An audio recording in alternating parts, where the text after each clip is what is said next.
In this video, I'm going to show you guys how to like Instagram stories.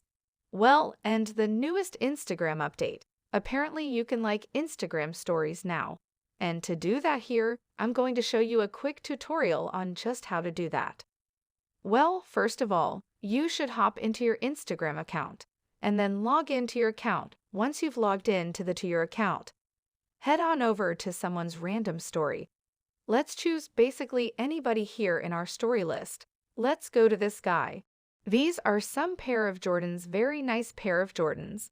And basically you just need to head in over to the lower right corner of the screen, over here where it has uses over here where it has a little heart button.